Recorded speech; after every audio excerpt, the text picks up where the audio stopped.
Another issue which has to be discussed is the role the Jewish people fulfill in the battle of campus. This is not so evident at first sight. There are three different roles. The first one is the Jews are targets. The second one is the Jews are instruments. And the third one is that the Jews are censors. The target role is easiest to understand.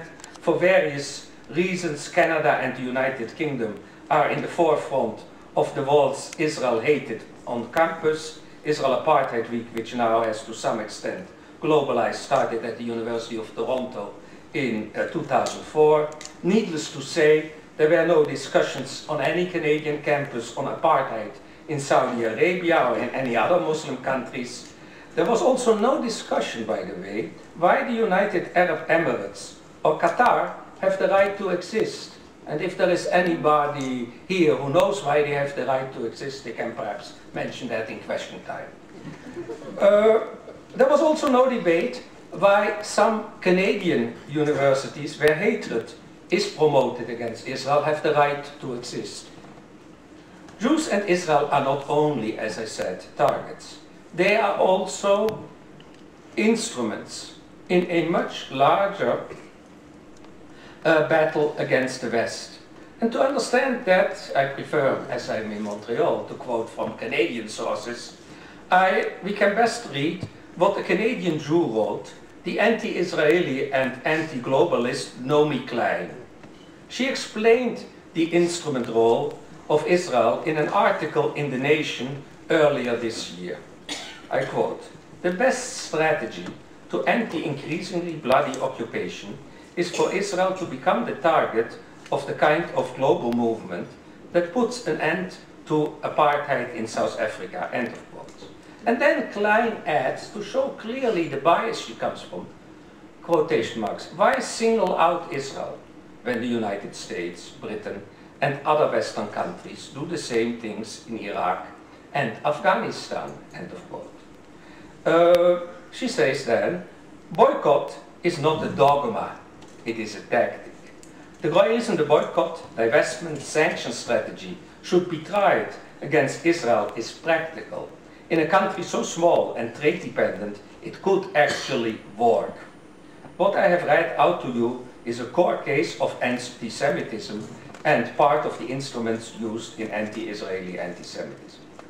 This brings me to the third role of the Jews and Israel in the battle. And this role is that of censors of the future. The battle on many campuses has much wider aims than attacking Israel. It is about the nature of academia and the nature of Western society. It is driven by ideological desires to undermine the values on which the Western world is built. We Jews have the misfortune to be, so often, frontier soldiers. And as George Orwell has already been mentioned today, what he said by Robert, what he said about the past, I think that if George Orwell lived today and he wrote his 1984 about campuses, he might have found the following slogans. The first one is, higher indoctrination equals higher education. And the second slogan Orwell might have invented is, incitement equals scholarship. And many others, I think, should remember that the Jews, and that has also been said already, are the first to be attacked, they are never the last. Now, I'm almost through 2/3 of my presentation, and there is thus little risk in saying a few more potentially incorrect things.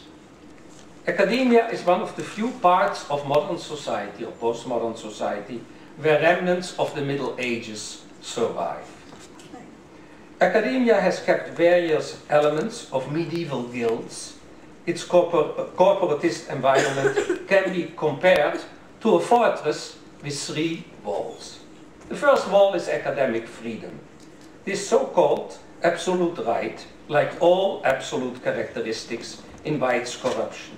Now, academic freedom makes some sense, and I'm a natural scientist by education in the natural sciences, because if you do an experiment, you describe it, it's only valid if somebody else can reproduce it.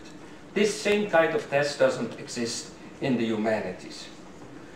And in its unlimited form, academic freedom in the humanities invites the promotion of ideology and indoctrination to replace teaching or knowledge. The second line of academic defense of the fortress is tenure. Why should any person in our volatile society today have the right to work in a specific place till his retirement? This merits another profound question mark. And the third line of defense of the academic fortress is that if an outsider like myself attacks academia, he is accused of McCarthyism.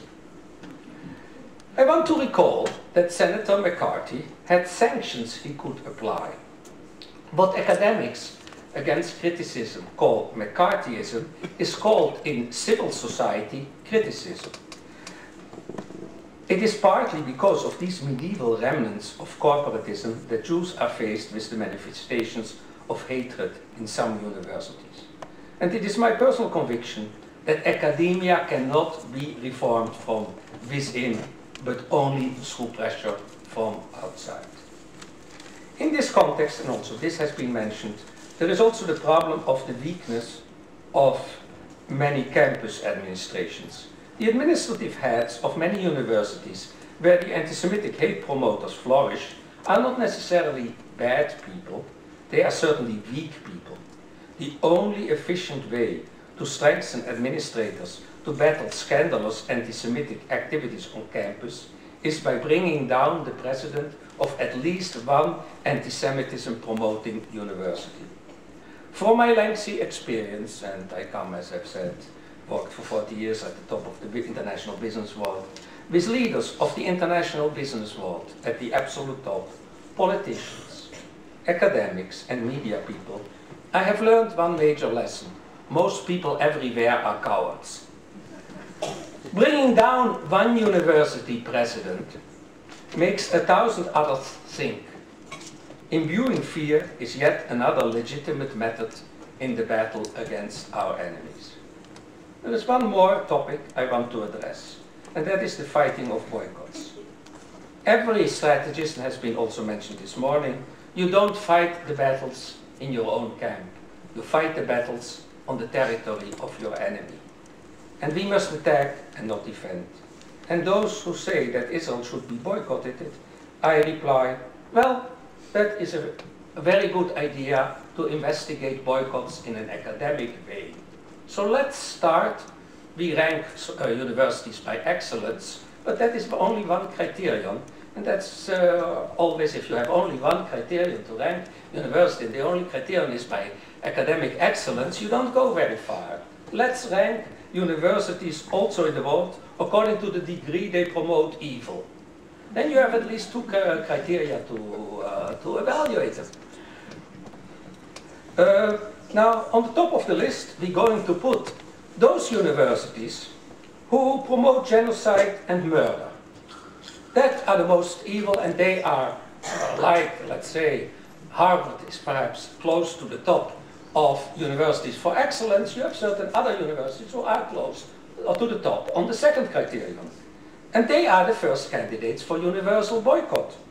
The result of that would be that the first universities to boycott are Arab universities, and in particular Palestinian universities, because there the teachers and students, or many of them, call for genocide, murder and racism.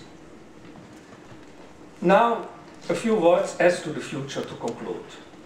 You cannot fool, and that is perhaps a reply to the debate this morning, you cannot fool all the people all the time. It may take a few more years, but ultimately many more people in the West will understand that the deadly totalitarianism of tomorrow will come from one place, the world of Islam. Not saying that all Muslims are a deadly totalitarian threat, but if you want to look for the location of where the deadly totalitarianism today exists, it is almost exclusively in the world of Islam. And as a remark of reflection for you. The jihadi wing of Islam today has already more adherents than Hitler had when he marched into Poland in 1939. Whoever looks at the extreme criminality and cruelty in many Arab and Muslim lands realizes that among those people you find the greatest enemies of mankind. Their main targets will be moderate and dissenting Muslims. Second in line are Jews and Israel, and finally the entire West. In the short time at my disposal, I have briefly discussed a number of methods.